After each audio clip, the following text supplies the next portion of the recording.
fazendo o seu desenho, Lu, tá ótimo. Que vamos aqui de perguntas. Já que a gente falou do stand-up, enquanto ele não volta, como é que foi essa experiência pra você fazer stand-up? Você curtiu, não curtiu?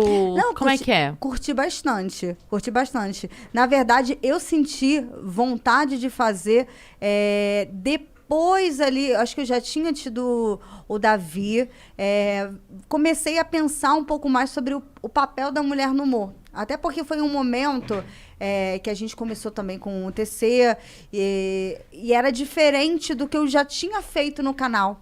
Então, eu comecei a refletir muito sobre isso. Era até um momento ali que eu estava lidando com um desconforto, porque a galera de stand-up acabava ficando muito mais à vontade no quadro, né? Então, eu falei assim, cara, eu sinto necessidade de estudar mais, de buscar mais ferramentas aqui, porque eu já estava há um tempo afastada até do teatro mesmo. E aí, eu falei assim, cara, vou arriscar, porque nesse processo de estudo das mulheres do humor e tal, eu já tinha feito uma dissertação de mestrado focada em stand-up também, só que eu não tinha visto tanta... tinha, é claro, uma participação feminina, você que foi uma das primeiras a começar, né, nesse segmento sabe disso, mas não era, por exemplo, tão expressiva como o que a gente tem hoje em dia. Quando eu e a Mel chegamos, a gente chegou junta, eu e a Mel. Quando eu e a Mel chegamos, tinha a Dani, a Marcela e a Nani. Era o que tinha. Sim. Era a Nani, que já fazia... ela já fazia stand-up e não sabia que o que ela fazia era stand-up. E aí ela começou a fazer nos teatros o que ela já fazia na noite. Sim. A Marcela, que tava no Clube da Comédia. E a Dani, que fazia Caramba, esqueci o nome agora. Comédia ao Vivo. Comédia ao Vivo, isso, obrigada. Que fazia o Comédia... Era isso que a gente tinha. Não tinha mais mulher. Então, é exatamente isso. A cena foi crescendo.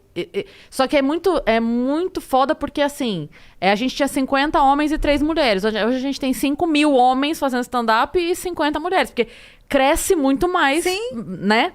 Até ter uma mulher, tem mais 50 caras fazendo, né? Mas hoje em dia, eu acho que, assim, até pra você conversar sobre os dilemas... existe um espaço de conversa, de troca, que eu acho que não existisse anteriormente na minha percepção, e aí até uma percepção de quem observava de fora, né? Porque nessa época eu acompanhava o Marcos rodava pelo circuito, volta e meia tava com ele, mas eu acho que, assim, ao mesmo tempo que, por serem poucas, vocês, de repente, deveriam conversar mais entre si, acho que quando você tem mais mulheres, mais assuntos são levantados, e também, né? porque para um pouco esse negócio de mulher só fala de homem no palco. Porque, na verdade, eu já falei isso aqui outras vezes até.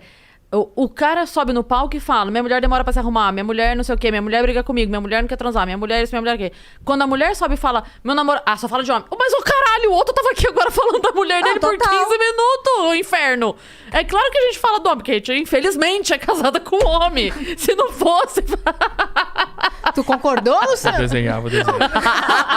Cara, mas faz parte, né? Você tá falando, na verdade, de relacionamento. É isso. E aí enfim, e aí quando eu comecei a fazer, aí eu já tava num momento diferente.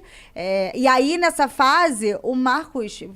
Eu faço aqui, Faz quanto cerca de tempo? 2 anos, mais ou menos. Eu lembro quando você tava E aí o entrando. Marcos, ele que foi meu mentor nesse sentido, assim. Outras pessoas também me ajudaram. O Nabote me deu várias dicas, entendeu? Ed também me deu algumas dicas. O Quesne, um humorista lá do Rio, nossa... Conheço ele. Foi muito presente e tal. Zoei muito falo, ele assim, no que eles Comedians, são, essa primeira vez que a gente se encontrou. Os meus padrinhos, assim, sabe? Por estarem ali acompanhando, dando dicas pra melhorar a performance.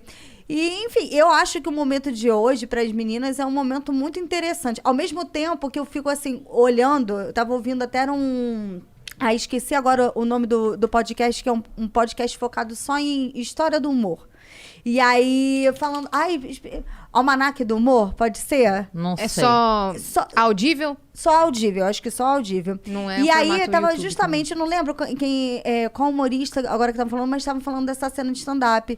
Eu pensando assim, cara, como que vocês foram corajosas, né? Porque, e até hoje, se você for ver, alguns gêneros de humor, é muito complicado, às vezes, para as meninas estarem. Você não vê, por exemplo, o que você coloca de humor, às vezes, de pegar um pouco mais pesado, não é toda mulher que, às vezes, se sente confortável, Sim. porque o humor da ofensa, às vezes, mexe com a questão da vaidade, ou com certas questões Sim.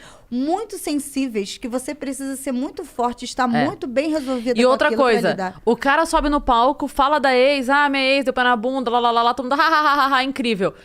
Eu fiz o texto, aí, quando eu gravei lá pro Comedy Centro da minha separação, vinha a gente falar assim, tá falando disso ainda que não superou. Vá te fuder, ô meu caralho!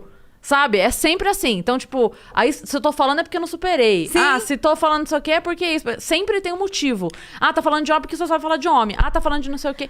Aí, uma vez eu Vai fiz falar do quê, velho? Não, eu fiz de birra. Uma vez falaram assim, porque mulher só sabe fazer piada de pau pequeno. Ouvi isso. Eu falei, é? Calma lá, então. Pois eu fiz 5 minutos fazendo só piada de pau grande. Eu falei, não, agora é questão de desafio. Vocês estão achando que a gente só usou quando é pequeno? Pois agora eu vou zoar sendo grande. E aí eu fiz um texto, que eu tinha conhecido um pausudo no Tinder, e fiz um texto de 5 minutos zoando o pausudo. E foi isso. Eu falei, não é. Zoa mesmo eles, cara. Mas sabe por quê? Para! Ô, Marcos Castro, sabe por que eu posso zoar? Que droga! Sabe por Desenha quê? aí. Sabe por que eu posso zoar o cara de pau grande? Porque é minoria. Gostei.